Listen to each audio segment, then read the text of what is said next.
శ్లోకం అమ్మా నేను బయట ఉన్నాను. అమ్మా సారీ అమ్మా నేను బయట ఉన్నాను. సరే ఓకే. అరుణ గారు మీరు చదువుతారా? లేదు అంటే వీణ గారు.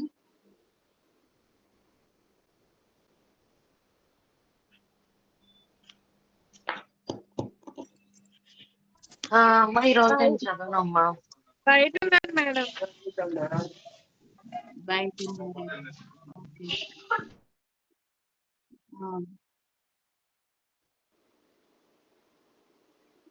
సరే దేవసేన మీరు చదివేసేయండి 10 ఓకే 70 దగ్గర నుంచి 80 వరకు.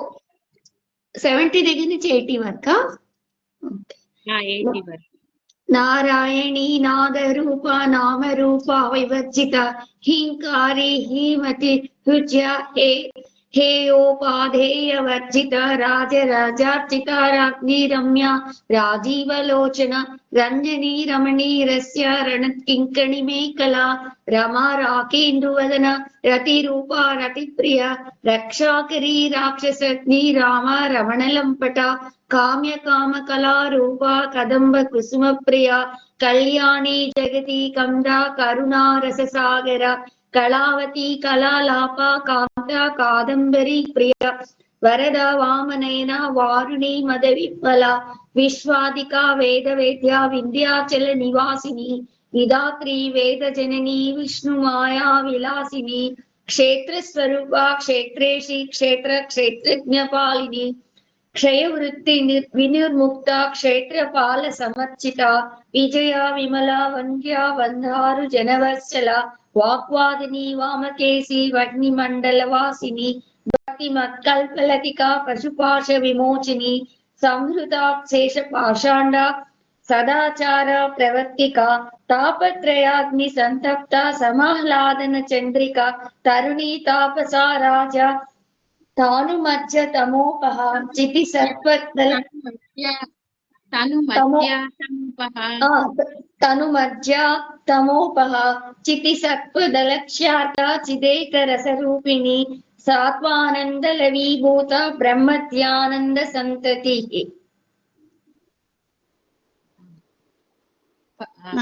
80 నుంచి మమత గారు 80 దగ్గర నుంచి 85 దాకా చెప్పండి.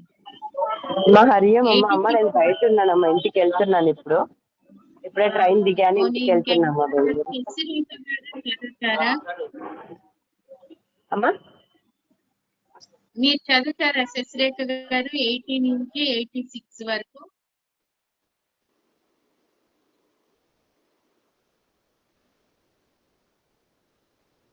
సరే నేనే చదువుతున్నాను.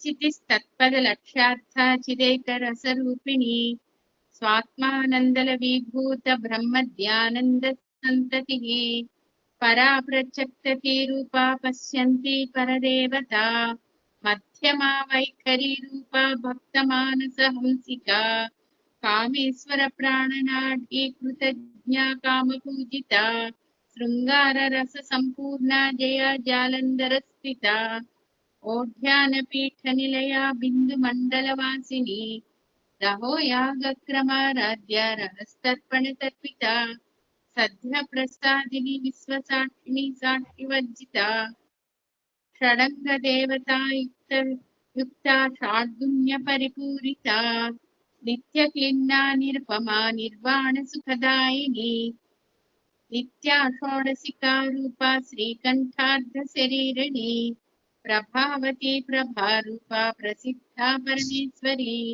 మూల ప్రకృతిరవ్యక్త వ్యక్త వ్యక్త స్వరూపిణి వ్యాపిని వివిధాకార విద్యా విద్యా స్వరూపిణి మహాకామేశనైన కుముదాహ్లాద కౌముది. ఇంతవరకు మనం ఎంతవరకు చెప్పుకున్నాము నిన్న అర్థాలు అంటే చెప్పగలరా? నిన్న ఎంతవరకు చెప్పుకున్నాము అర్థాలు? 86 వరకు. అది నామని చెప్పండి. అది చెప్తున్నా. 86 ప్రభావతి ప్రభారూప ప్రసిద్ధ పరమేశ్వరి మూల ప్రకృతి రవ్యక్త వ్యక్త వ్యక్త స్వరూపిణి ఇక్కడి నుంచి స్టార్ట్ చేయాలి. వ్యాపిని వివిధాకార విద్యా స్వరూపిణి మహాకామేశనయని కుముదాహ్లాద కౌముది. అక్కడ మనం స్టార్ట్ చేయాలి. అలా ఇక్కడ వరకు అయింది కదా. మూల ప్రకృతి వ్యక్త వ్యక్త స్వరూపిణి. అవును, అక్కడ దాకా అయింది. అవును, మూల ప్రకృతి మూల ప్రకృతి అంటే ఏదైతే మనకి మూలమో అది మూల ప్రకృతి. మనం అంటుంటుంది వీళ్ళ ప్రకృతి ఇంటి అంటే స్వభావము అని కూడా ఇక్కడ అర్థం వస్తుంది అనమాట. మూల ప్రకృతి అంటే మూల స్వభావం అని కూడా మనం చెప్పుకోవచ్చు అనమాట. ఇక్కడ ప్రకృతి ఈ అర్థం కూడా మనం చెప్పుకోవచ్చు. మామూలుగా ప్రకృతి అంటే నేచర్, అంటే నేచర్ ఏంటది, మనం మామూలుగా అంటుంటాం కదా, మనుషులకు కూడా వీళ్ళ నేచర్ ఇంతే అంటాం. అంటే ప్రకృతి అంటే ఏదైతే మూల స్వరూపమో, ఏదైతే మూల స్వభావమో అది మూల ప్రకృతి అన్నమాట. అయితే ఇక్కడ మనకి పరమాత్మ అయితే ఈ మూల ప్రకృతి ఎలా మనకి తెలుస్తుంది అంటే, ఇప్పుడు చూడండి, మన పంచభూతాలు తీసుకున్నప్పుడు మనకి కనిపించేది ఏంటిది, మన కంటికి మనం దేని మీద ఉన్నాము, భూమి మీద ఉన్నాము కదా. భూమి మనకి ఒక విధంగా కాస్త తెలుస్తుంది, కానీ భూమి నుంచి వెనక్కి ఇలా పైకి వెళ్తే నీరు ఏంటంటే నీటిని మనం ఏంటంటే పట్టుకోలేము. భూమిని అయితే మట్టి కొంతవరకు మనం పట్టుకోవచ్చు, కానీ నీటిని మనం పట్టుకోలేము. అలా నీరు కొంతవరకు ఇదవుతుంది, కానీ నీరు నుంచి అగ్ని అలా మనకి అలా వెళ్ళే కొద్దీ అది మనకి దొరకదు అనమాట. అగ్నిని పట్టుకోవడం చాలా కష్టం. పట్టుకుంటే ఏమవుతుంది, కాలిపోతుంది. అగ్ని నుంచి ఇంకా పైకి వెళ్తే వాయువుని అసలు పట్టుకోలేము. ఆ వాయువు నుంచి ఇంకా పైకి వెళ్తే ఆకాశం చిక్కదు. మళ్ళీ ఆకాశం నుంచి ఇంకా పైకి వెళ్తే అది బ్రహ్మస్వరూపం, బ్రహ్మాండంలోకి తీసుకుపోతూ ఉంటుంది అనమాట. ఇవన్నీ కూడా మనకి ఏంటంటే అంతు చిక్కనంత ఇదిగా ఉంటాయి అనమాట. అంటే మనకి భూమి కనిపించినంత ఇదిగా వెనక్కి వెళ్తూ ఉంటే అవి దొరకవు. దానిపైకి వెళ్తూ ఉంటే మనకి అవి అంతు చిక్కకుండా అయిపోతుంది అనమాట. అది మూల ప్రకృతి. మనకి మూల స్వభావం తెలుసుకోవడం చాలా ఇదవుతుంది. అమ్మవారు ఏంటంటే మూల ప్రకృతి రూపిణి. అంటే ఏదైతే మనకి అంతు చిక్కకుండా పైకి వెళ్తే ఉంటుందో ఆ అంతు చిక్కనేది అమ్మవారి యొక్క ప్రకృతి అన్నమాట. అంటే అమ్మవారి యొక్క స్వభావము అని మనం చెప్పుకోవచ్చు.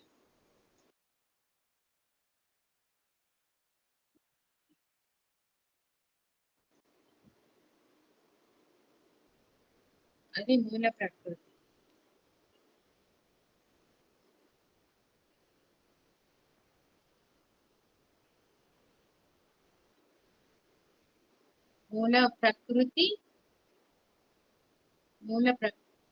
ఒకసారి ఆ శ్లోకం చెప్పండి. మూల ప్రకృతి అవ్యక్త వ్యక్త స్వరూపిణి. వ్యక్త అవ్యక్త అంటే వ్యక్త అంటే మనం వ్యక్తం చేయడం అనమాట. వ్యక్త అవ్యక్త స్వరూపిణి. అమ్మవారి రూపం ఇలా ఉంది అలా ఉందని మనం చెప్పచ్చు. ఇంకా కొన్ని అయితే మనం అసలు వర్ణించలేము, అంటే అవ్యక్తం అనమాట. అమ్మవారిని స్వభావాన్ని, ఆవిడ గుణగణాలని మనం వర్ణించడం కొంతవరకు వ్యక్తపరచచ్చు, కానీ అంటే కొంతవరకు ఆవిడ వ్యక్తం అవుతుంది. ఇంకా అవ్యక్తం కూడా అన్నమాట, మనం వ్యక్తపరచలేము. అందుకని ఆవిడ అవ్యక్త స్వరూపిణి. ఇప్పుడు చూడండి, మనకి చెట్టు కనిపిస్తుందా? చెట్టు పూర్తిగా కనిపిస్తుందా మనకి? కింద కనిపిస్తుంది కానీ, వేరు కనిపిస్తుంది కానీ పైన భాగం మాత్రమే కనిపిస్తుంది కదా. వేరు కనిపించదు కానీ పైన కనిపిస్తుంది. అంటే ఆ పైన కనిపించేది వ్యక్తం, కనిపించనిది అవ్యక్తం. అంటే అది వ్యక్తం కాదు అన్నమాట. అంటే మూల ప్రకృతి వ్యక్త అవ్యక్త. అంటే మూల ప్రకృతి ఆవిడ యొక్క మూల స్వభావము ఎలా ఉంటుంది, కొంత కనిపిస్తుంది, కొంత కనిపించదు, కొంత వ్యక్తం అవుతుంది, కొంత వ్యక్తం కాదు, అవ్యక్త అన్నమాట. అందుకని ఆవిడ అవ్యక్త స్వరూపిణి.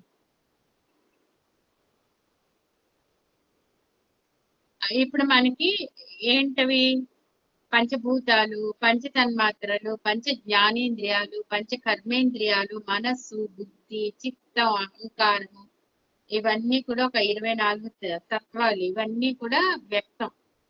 మరి పరమేశ్వరుని యొక్క సంకల్ప శక్తి మూల ప్రకృతి అన్నమాట. అది ఎలా ఉంటుందంటే మనకి కనిపించని మాయ, అది అవ్యక్తం అన్నమాట. మనకి ఎప్పుడు ఏది అవుతుందో ఎలా ఉంటుందో మనకి తెలుస్తుందా, అది అవ్యక్తం అన్నమాట. మనకి ఇవన్నీ కూడా వ్యక్తం అయినట్టు అనిపిస్తుంది కానీ అవ్యక్తం అన్నమాట. అందుకనే అవ్యక్త స్వరూపిణి. అంటే మనకి ఇంకా మనం అర్థం చేసుకోవాల్సింది ఏంటంటే కనబడేది వినపడేదేమో వ్యక్తం అంటే గోచరమయ్యేది, అగోచరంగా ఉండేదేమో అవ్యక్తం అన్నమాట. ఈ 2 రూపాలు కూడా అమ్మవారివే. వ్యక్తము అమ్మవారిదే, అవ్యక్తం కూడా అమ్మవారి. అంటే ఏంటి, మనం విత్తనం అమ్మవారిదే, చెట్టు కూడా అమ్మవారిదే. లోపల వేరు అమ్మవారిది. ఆ విత్తనం నుంచే మనకి ఆ కింద వేరు తయారవుతుంది, పైనుంచి మొక్క తయారవుతుంది కదా. ఇవంతా కూడా అమ్మవారి రూపమే. అంటే అవ్యక్తం అవ్యక్తం రెండు కూడా అమ్మవారి. అందుకనే వ్యక్త స్వరూపిణి. వ్యాపిని వివిధాకార విద్యా స్వరూపిణి. వ్యాపిని అమ్మవారి శక్తి ఎలా ఉంటుంది, వ్యాపించి ఉంటుంది. అమ్మవారి స్వరూపము అమ్మవారి శక్తి వ్యాపించి ఉంటుంది అనమాట. ఇక్కడ మన శక్తి అంటే ఆడలో చైతన్యం. చైతన్యం మన మొత్తం జగత్తంతా కూడా వ్యాపించి ఉంటుంది. మనం అనుకుంటున్నాం మన చెయ్యి కదులుతుంది, మన నుంచి మాట వస్తుంది, మన కాళ్ళు కదులుతున్నాయి, మొత్తం శరీరం అంతా కూడా చైతన్యవంతంగా ఉంటుంది. ఆ లోపల ఉన్న ప్రాణం, ఆ ప్రాణశక్తి ఎవరిది అంటే అమ్మవారిది. అలానే చెట్టులో పుట్టలో మనం చరాచర జగత్తులో అన్నమాట. చర అచర అంటే ఏంటి, చరము అంటే కదిలేవి, అచరము అంటే కదలేనిది. అంటే జడము అజడము అంటే చర అచర, కదిలేవి కదలనివి. అన్నింటిలో కూడా ఎవరి శక్తి ఉంది అంటే అమ్మవారి శక్తే ఉంది. అంటే ఇక్కడ అమ్మవారి అంటే మనం భగవంతుడు భగవత్ స్వరూపంగా మనం భావించవచ్చు అనమాట. ఆ శక్తి అన్నింటిలోనూ కూడా ఉంది అన్నమాట. అందుకే సర్వ జగత్ అంతా కూడా వ్యాపించింది ఆ శక్తి. అంటే చరాచర జగన్నాథ చక్ర రాజనికేతన అని కూడా ఒక నామం ఉంది అనమాట. అంటే ఇవన్నీ కూడా అమ్మవారి స్వరూపమే అన్నమాట.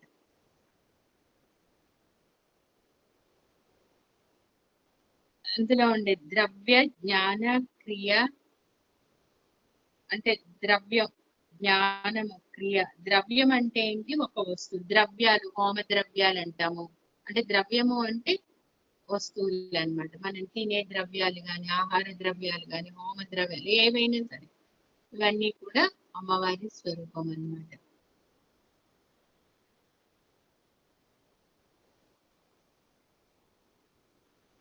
అంటే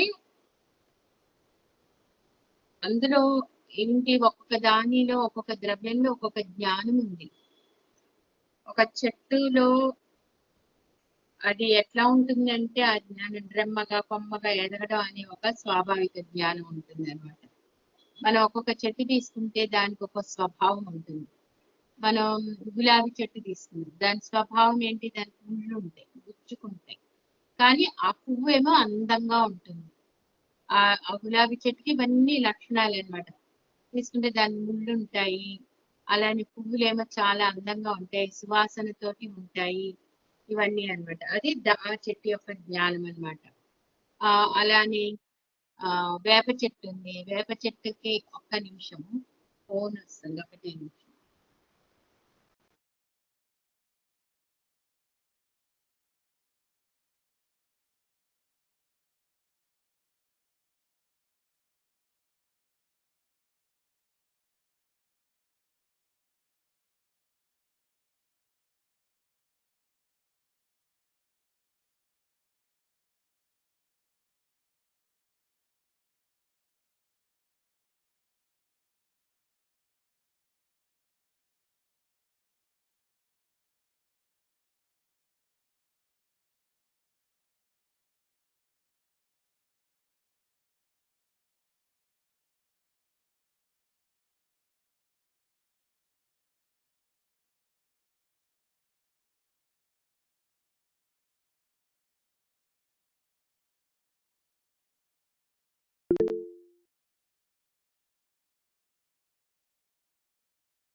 సారీ, ఒక ఫోన్ వచ్చింది అందుకని కట్ అయింది.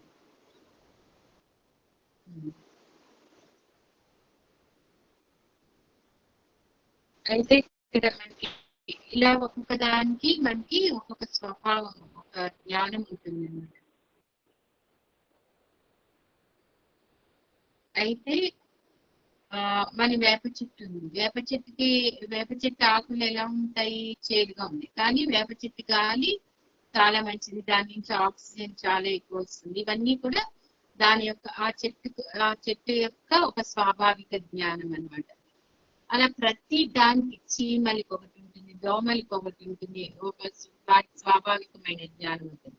ఇవన్నీ అన్నింటిలో ఉన్న చరాచర జగత్తులో ఉన్న వ్యాపించి ఉన్న శక్తి ఎవరు అంటే అమ్మవారిదే, చైతన్య స్వరూపిణి ఆవిడ.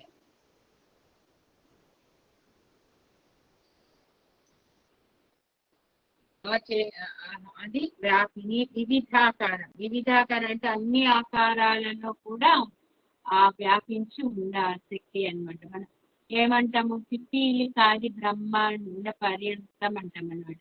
పిపీలి కాది బ్రహ్మాండ పర్యంతం అంటే ఏంటి? పిపీలకము అంటే చీమ నుంచి బ్రహ్మాండంలో మొత్తం వ్యాపించి ఉన్నదంతా కూడా అమ్మవారి స్వరూపం. అంటే వివిధ ఆకారాల్లో ఉండే అన్నింటిలో కూడా ఆ చైతన్య శక్తి, అమ్మవారి చైతన్య శక్తి వ్యాపించి ఉంటుంది. అది వ్యాపిని వివిధ ఆకార. విద్య అవిద్యా స్వరూపం. విద్య అవిద్య. ఇక్కడ ఏంటి? అవిద్య అంటే ఏంటి? విద్య అంటే ఏంటి?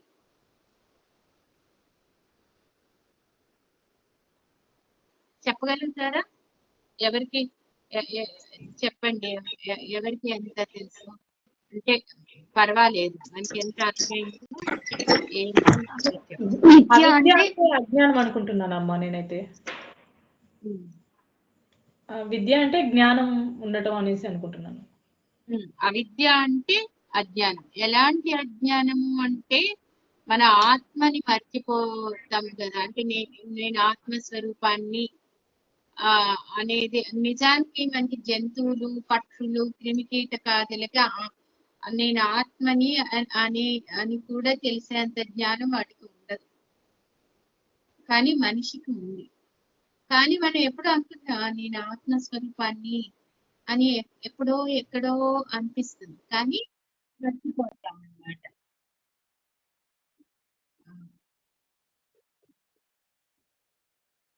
అంటే మాయా ప్రభావం వల్ల అసలు మనకు అలా అనిపించదు అనే విషయం అర్థమవుతుంది కదమ్మా. అంతే కదమ్మా, ఇది మాయ వల్ల మనకు అది మనం దాన్ని గుర్తించలేము.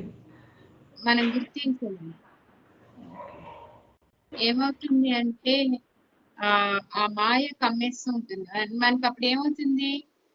ఇదంతా మన శాశ్వతము అనుకుని ఇప్పుడు మన కంటికి కనిపించే భౌతిక ప్రపంచం అంతా కూడా శాశ్వతము అనుకుంటూ మనం చేసే పనులు మనం చేసేస్తూ ఉంటాం అనమాట. అందులోనే మనకు దుఃఖం కలుగుతూ ఉంటుంది, సంతోషం కలుగుతూ ఉంటుంది.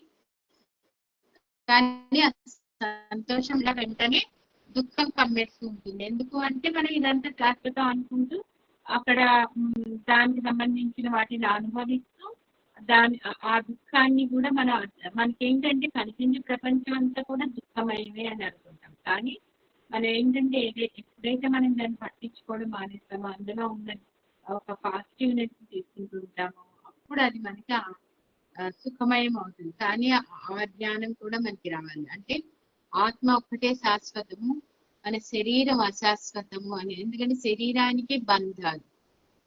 ఈ జన్మలో ఈ శరీరం మనకి ఎవరిచ్చుంటారో మన తల్లి గర్భం నుంచి వచ్చాం కాబట్టి తల్లి తండ్రి, ఆ తల్లి గర్భం నుంచి మనం కాకుండా పుట్టిన జీవులు అంటే తోబుట్టువులు, ఆ బంధాలు, దానికి అంటే ఇలా బంధాలు అన్నమాట. కానీ ఈ బంధాలన్నీ కూడా మనకి ఈ జన్మ వరకే, ఈ తర్వాత జన్మలో మనమో కూడా మనకి తెలియదు.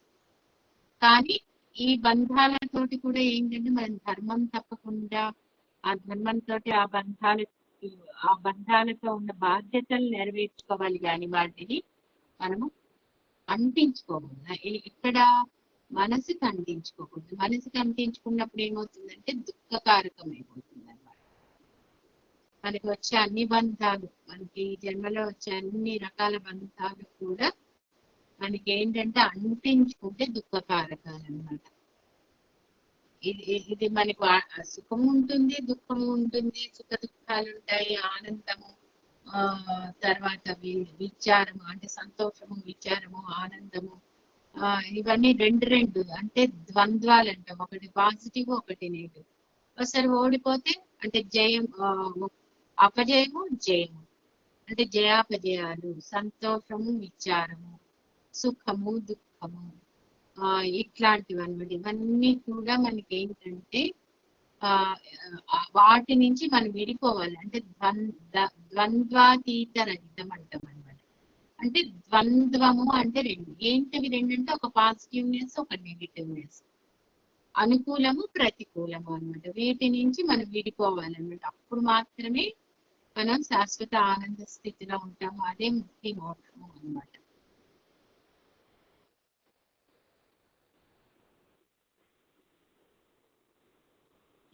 ఇది మన ఇది తెలుసుకోవడమే విద్య.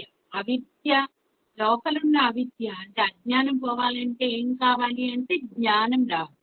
ఎప్పుడైతే జ్ఞానం పెరుగుతూ ఉంటుందో లోపలున్న అజ్ఞానం పోతుంది. అంటే జ్ఞానం అనే వెలుగుతోటి అజ్ఞానం అనే చీకటి తొలగిపోతూ ఉంటుంది అన్నమాట. అంతే కదా, మనం ఒక దీపం పెడితే ఆ వెలుగులోంచి చీకటి పోతూ ఉంటుంది. అలా మన మనసులో ఉన్న ఇవి మనకి పోవాలన్నమాట.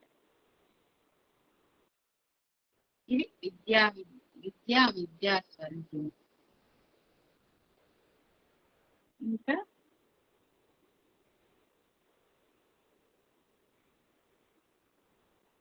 ఇక్కడ ఇంకా మనము చెప్పుకోవాలంటే అమ్మవారు ఏం చేస్తుందంటే ఒక మూకుడు పెట్టి అందులో జీవులనే గారెలను వేయిస్తుంది.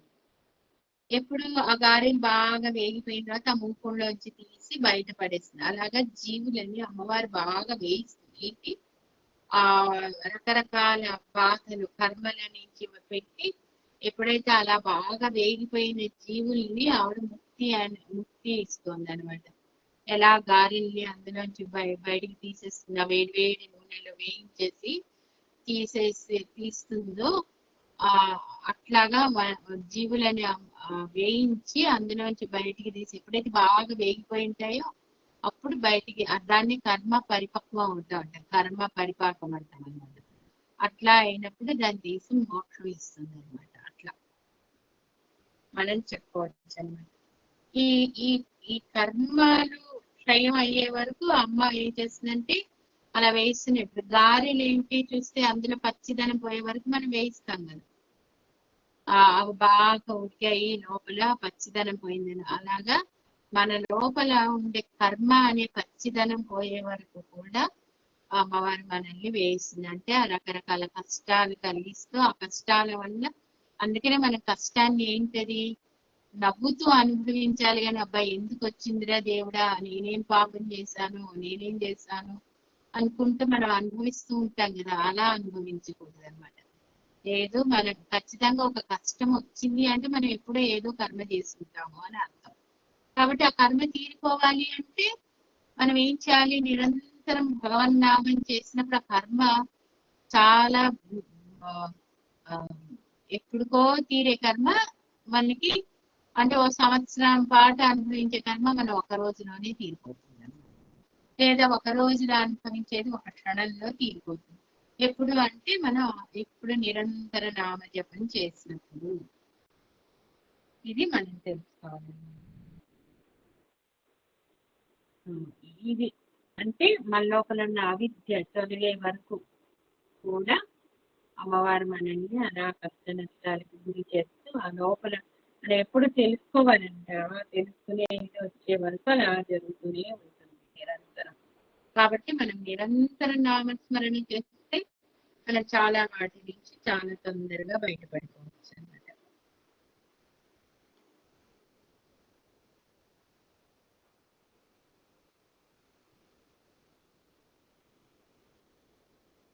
మనం ఎలా ఉంటుందంటే చాలా మంది ఏమనుకుంటారు, యజ్ఞాలు యాగాలు చేస్తే స్వర్గం వస్తుంది, పాపం పోతుంది అని. కానీ మన చేతులతోటి చేస్తుంటాం, నోటితో చేస్తుంటాం. సరే కొంతవరకు అది అవుతుంది, కొంత శుద్ధి అవుతుంది. కానీ అది ఎలా చేయాలంటే మనం మనపూర్వకంగా బుద్ధిపూర్వకంగా చేయాలన్నమాట. అంటే చాలా భక్తితోటి శ్రద్ధతోటి చేస్తే త్రికరణ శుద్ధిగా కరెక్ట్, త్రికరణ శుద్ధిగా అన్నమాట. అంటే మనస వాచ కర్మణ.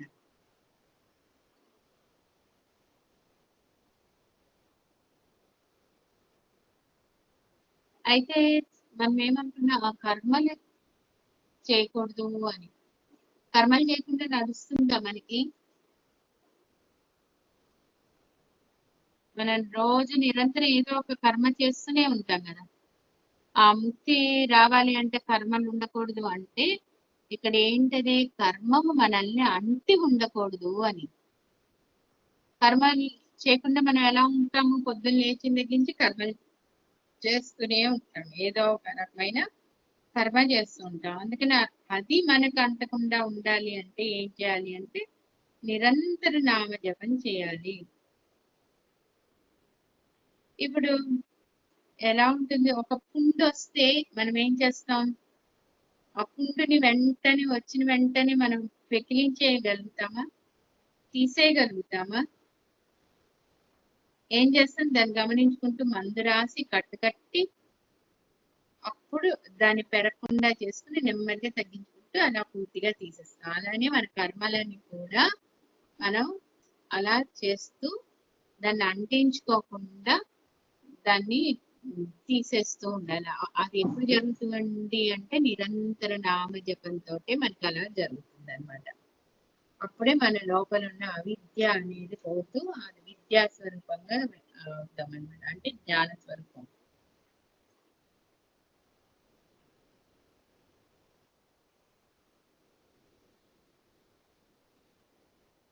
అది విద్యా స్వరూపం. ఇంతవరకు అర్థమైంది కదా? అర్థమైంది. ఏమైనా డౌట్లు ఉన్నాయా ఇందులో?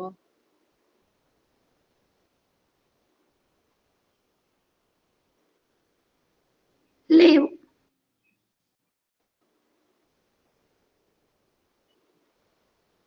మన భ్రాంతి ఇవన్నీ కూడా అవిద్యా స్వరూపాలే అన్నమాట.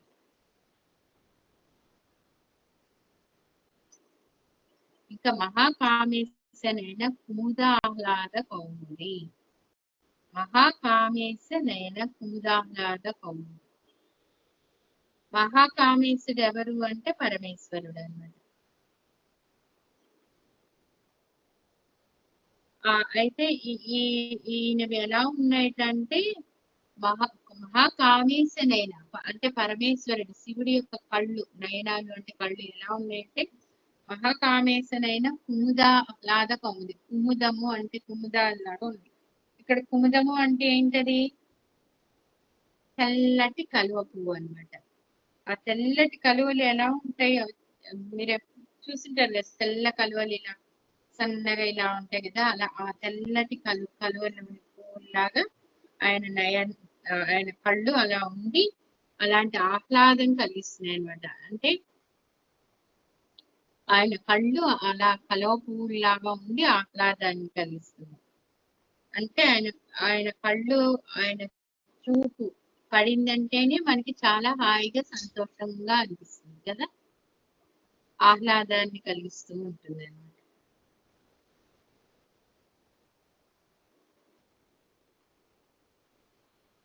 అయితే ఇక్కడ ఇంకొకటి కుముదము అంటే మనకి వెన్నెల అని కూడా అర్థం అనమాట.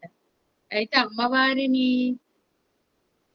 ఇక్కడ ఇంకొకటి కూడా చెప్పుకోవచ్చు, అయ్యవారంటే శివుడు అమ్మవారిని చూస్తూ ఆ కళ్ళతోటి చూస్తూ ఉంటే ఆయన కళ్ళు చల్లబడుతున్నాయి. అంటే ఎందుకు అంటే అమ్మవారు వెన్నెల కుప్ప అని అర్థం అనమాట. ఆ వెన్నెల ఎలా ఉంటుంది, ఆ వెన్నెల ఎక్కడి నుంచి వస్తుంది అంటే చంద్రుడి నుంచి వస్తుంది. చంద్రుడు అలా ఉంటాడు, చంద్రుడి నుంచి వెన్నెల వస్తూ ఉంటుంది అనమాట. అది ఎప్పుడు అంటే ఎక్కువగా పౌర్ణమి దినాల్లో ఇంకా చాలా ఎక్కువ వెన్నెల వస్తూ ఉంటుంది అనమాట. అంటే అమ్మవారు ఎలా ఉన్నారంటే అమ్మవారి వెన్నెల కుప్పలాగా ఉంటే, వెన్నెల రాశిలాగా ఉంటే, అలాంటి అమ్మవారిని అయ్యవారు ఆయన కళ్ళతోటి చూస్తూ ఉంటే అప్పుడు ఆ కళ్ళు చల్లబడుతున్నాయి అని అంటే అమ్మవారి యొక్క రూపం అలా ఉంటుంది అనమాట. అంటే ఇంకొకటి కూడా చెప్పుకోవచ్చు, కలువ పూలు ఎప్పుడు వికసిస్తాయి?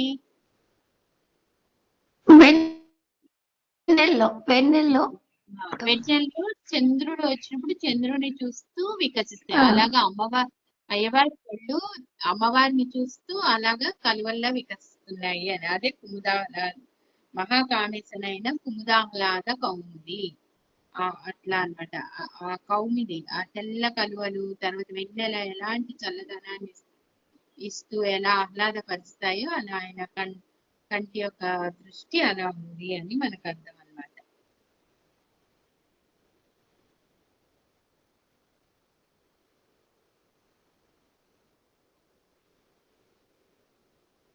ఇప్పుడు ఇది ఇక్కడికి అర్థమైంది కదా? అర్థమైంది.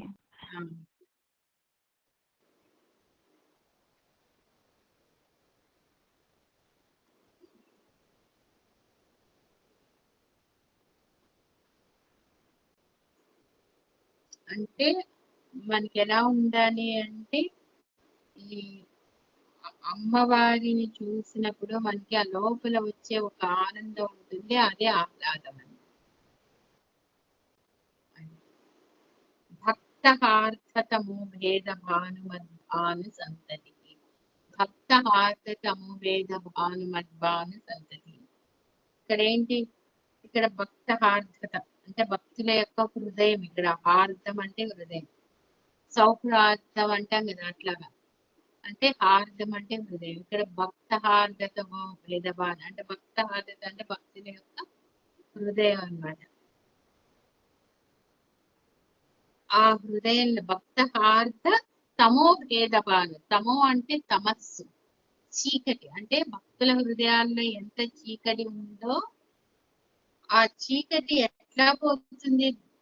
భాను మద్భాను సంతతి. భాను అంటే సూర్యుడు, ఎట్లా పోవాలి? సూర్యుడి యొక్క కాంతి వస్తే చీకటి ఎట్లా పోతుందో అలాగా అమ్మవారి యొక్క అనుగ్రహం ఉంటే మన లోపల ఉన్న ఆ చీకటి అంటే హృదయంలో ఉండే ఆ హృదయాంధకారం అంటే ఆ లోపల ఉండే అంధకారము పోతుంది అనమాట. ఎట్లా పోతుంది అంటే అమ్మవారి యొక్క అనుగ్రహము అనే ఒక సూర్యకిరణాలతో, భాను అంటే అలాంటి అనుగ్రహంతో మాత్రమే మన లోపల ఉన్న అంటే భక్తులలో ఉన్న అంధకారం తమస్సు అంటే ఏంటి? ఆ చీకటి వెళ్ళిపోతుంది అనమాట. అది అమ్మవారి యొక్క అనుగ్రహంతో అవుతుంది అనమాట. అది భక్తహార్ద తమో భేద భాను సంతతి.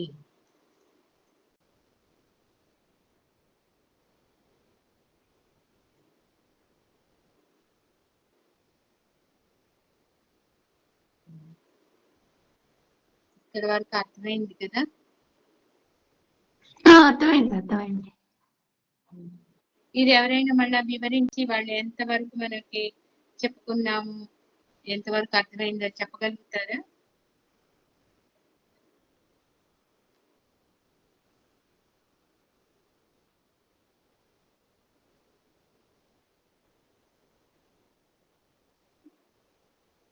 కొంచెం వివరించి చెప్పగలుగుతారా మమత గారు, శశిరేఖ గారు? ఎంతవరకు అర్థమైతే అంతవరకు.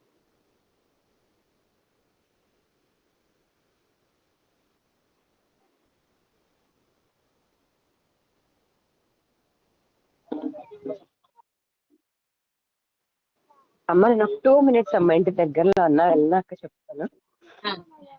సరే, జీవిత గారు చెప్తారా? అమ్మా హలో, ఎంతవరకు అర్థమైందో చెప్పు.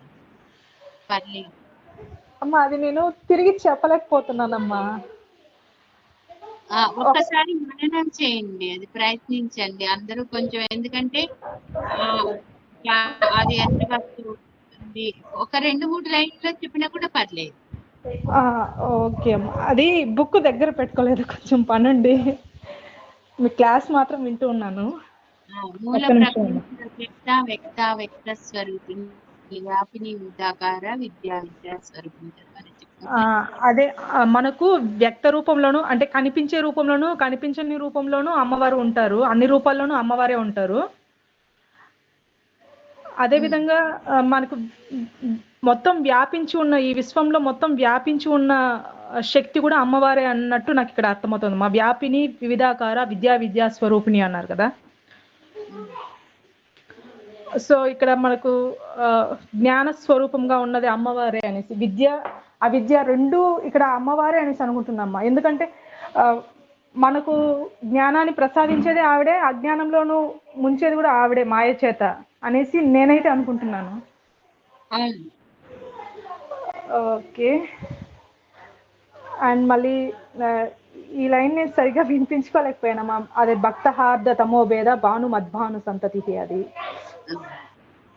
మహాకామేశనైనా కుముదాహ్లాద కౌముది, ఇది మాత్రం అర్థమైందమ్మా. చెప్పారు కదా, కలువు పూలు వికసించేది వెన్నెల వల్లే కలువు పూలు వికసించినట్టు పరమేశ్వరుడికి, సో అమ్మవారిని చూస్తుంటే అలా చల్లగా ఉంటాడు అన్నట్టు అర్థమైందమ్మా. ఓకే అమ్మా. బాగా చెప్పారు. ఓకే దేవసేన చెప్పండి మీరు. అమ్మా దేవసేన మీరు చెప్పండి. నాకు కూడా చెప్పడానికి రాదు కానీ అర్థమైంది బాగా. లక్ష్మి గారు. అది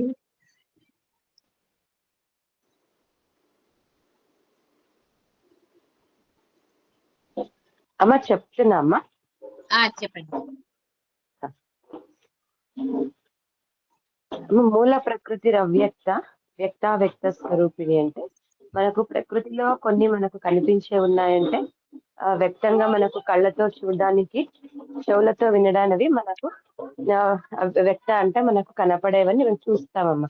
అవ్యక్త అంటే మనకు కనపడనివి, అవి కూడా మనకి ప్రకృతిలోనే ఉన్నాయి. ఇప్పుడు మనము భూమిని అయితే పట్టుకోగలము, చూస్తాము.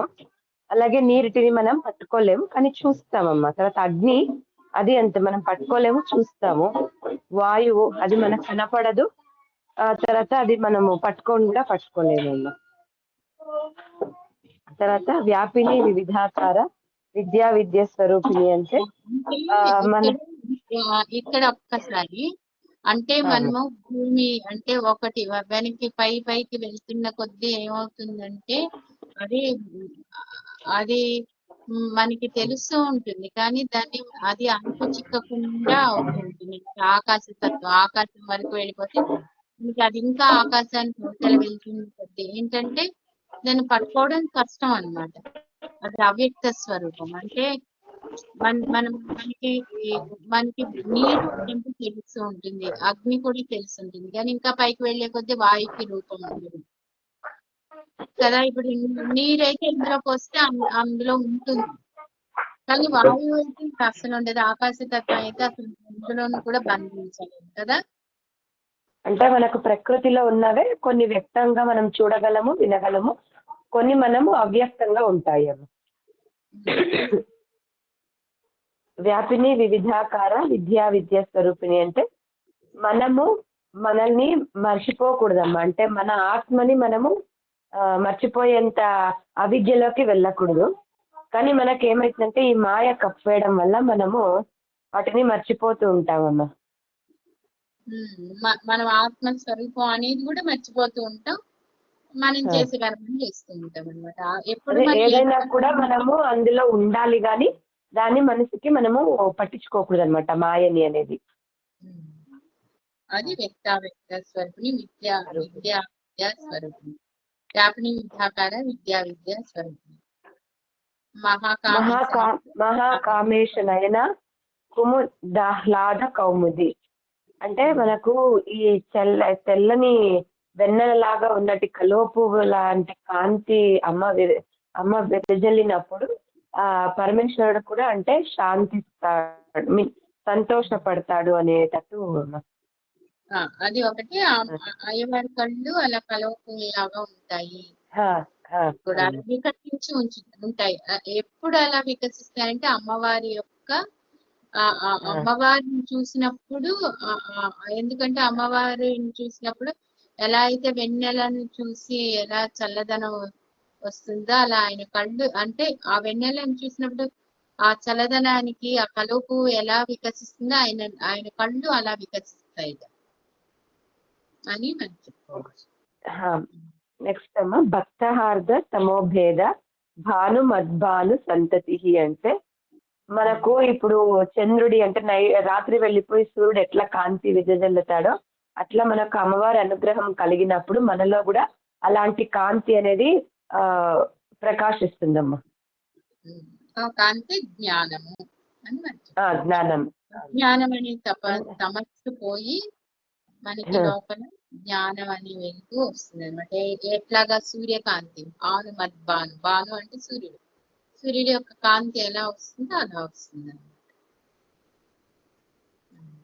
ఇక్కడ వరకు ఇవాళ, మళ్ళా వచ్చే వారం ఇది చేసుకుందాం. అప్పటి వరకు మీరు ఆ శ్లోకాలు చదువుకుని అర్థాన్ని మననం చేసుకోండి. అప్పుడు లోపల ఇంకా ప్రభావవంతంగా ఉంటుంది అనమాట. శాంతి మంత్రం చెప్పుకుందాం. ఓం పూర్ణమద పూర్ణమిదం పూర్ణాత్ పూర్ణముదచ్యతే పూర్ణస్య పూర్ణమాదాయ పూర్ణమేవావశిష్యతే. ఓం శాంతి శాంతి శాంతి. అసతో మా సద్గమయ తమసో మా జ్యోతిర్గమయ మృత్యోర్మా మృతంగమయ. ఓం శాంతి శాంతి శాంతి. సమస్తలోకాః సుఖినో భవంతు, సమస్తలోకాః సుఖినో భవంతు, సమస్తలోకాః సుఖినో భవంతు. ఓం శాంతి శాంతి శాంతి. హరి ఓం శ్రీ గురుభ్యో నమః. హరి ఓం. హరి ఓం. శ్రీమాత్రే హరి ఓం. శ్రీమాత్రే శ్రీమాత్రే నమః. 11 times subscribe చేసుకోండి.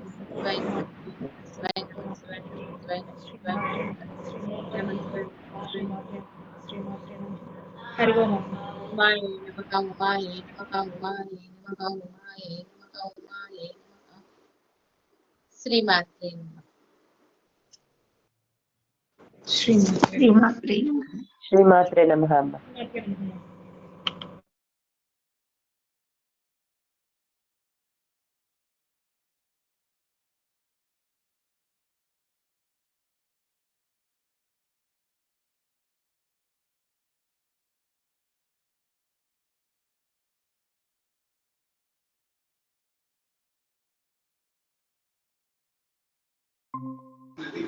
जीतेगा तो इंडिया,